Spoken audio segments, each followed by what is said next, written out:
दोस्तों, नमस्ते, आदाब, हेलो, सत श्री अकाल और बहनों भाइयों, वो सारे अभिवादन के शब्द जो कि आपको हम तक पहुंचाते हैं और हमें आप तक पहुंचाते हैं। वैसे प्रोग्राम चल रहा है जिंदगी ना मिलेगी दोबारा, जिसे आप देख रहे हैं यस टीवी पर।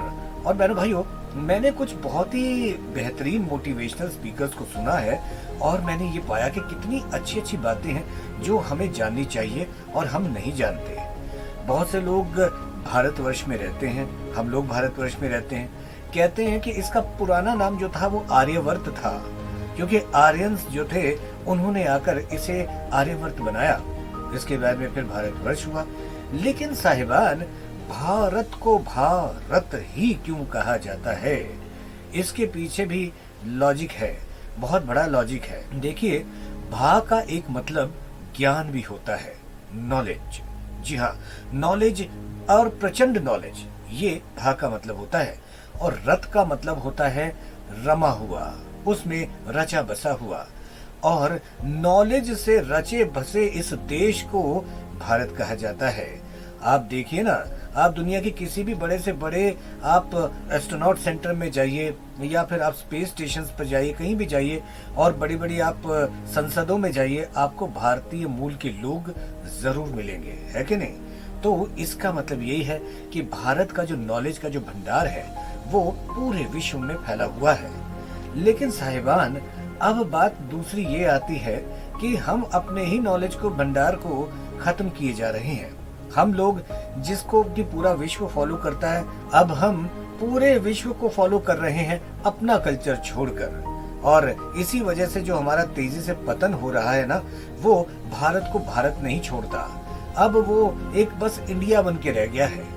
लेकिन साहिबान, अगर हम वास्तव में भारत को भारत बनाना चाहते हैं तो हमें अपने प्रचंड ज्ञान को बढ़ाना होगा।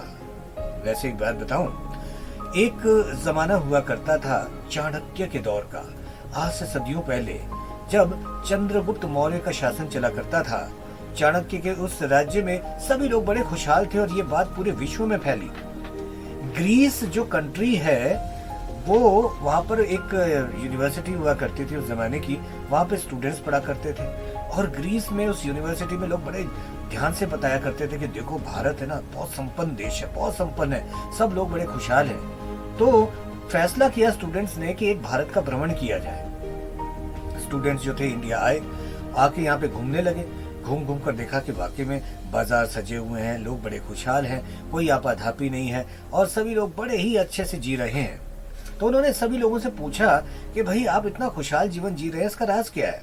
तो उन्होंने कहा कि भाई, हमारा जो राजा है ना, वो बहुत ही कुशल है, बहुत ही जबरदस्त है, वो इस देश को बड़े प्यार से चला रहा है।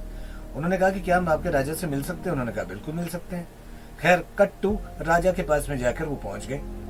राजा चंद्रगुप्त मौर्य, उन्होंने ये कहा कि भाई, आप क्यों आए हैं? उन्होंने कहा, भाई, आपकी बड़ी तारीफ सुनी है, हमने तो ग्रीस कंट्री से सुन के आए हैं कि भाई यहाँ का देश बड़ा खुशहाल है। लोगों ने कहा कि भाई, वो खुशहाली आपकी वजह से है। राजा ने कहा कि मैं इस देश को नहीं चला रहा हूँ, ना ही मेरी वजह से खुशहाली है। भाई, खुशहाली तो मेरे जो गुरु हैं चाणक्य, वो देते हैं, उनके ही जो जोड़ तोड़ है उनको मैं लागू करता हूँ, इसलिए देश बिल्कुल सुचारू रूप से चल पा रहा है।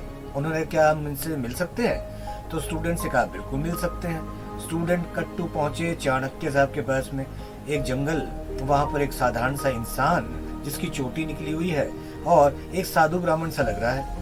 तो उन्होंने कहा कि भाई, हम चाणक्य से मिलना चाहते हैं। उन्होंने कहा बताइए। कह रहे कि हम तो भाई उनसे मिलना चाहते। कह रहे मैं ही चाणक्य हूँ। सब लोग हैरान रह गए, अरे चाणक्य साहब आप ही हैं? तो भाई राजा साहब कह रहे हैं कि भाई, आप इस देश को खुशहाली से चलाते हैं, यानी सारे आइडियाज आपके होते हैं। तो चाणक्य ने कहा कि नहीं, मैं इस देश को ना तो चलाता हूँ, ना आइडियाज मेरे होते हैं, सब कुछ ऊपर वाले की तरफ से आता है, उन्हीं के आइडियाज, उन्हीं के विचार। मैं तो बस भगवान की जो आइडियाज हैं या जो उनकी ब्लेसिंग्स हैं वो राजा तक पहुंचाता हूँ, राजा इस देश को चलाता है।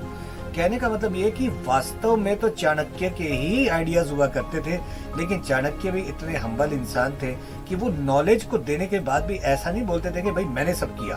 उन्होंने अपना क्रेडिट दूसरे को देते थे और वही चीज राजा भी अपनाते थे। तो एक बहुत बड़ी सीख लेकर वहाँ के स्टूडेंट गए। और मैंने भाइयों भारत को आज भारत बनाने में जो ऋषि मुनियों का योगदान रहा, लोगों का योगदान रहा, वो चीज़ हम अगर फिर से अपनाएं तो हो सकता है कि हमारा भारतवर्ष एक बार फिर एक बहुत ही प्रगतिशील बनकर रहे।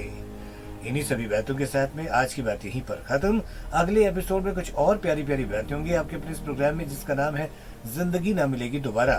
फिलहाल यस टीवी से और साझा रेडियो से आप सभी को प्रणाम और नमस्ते।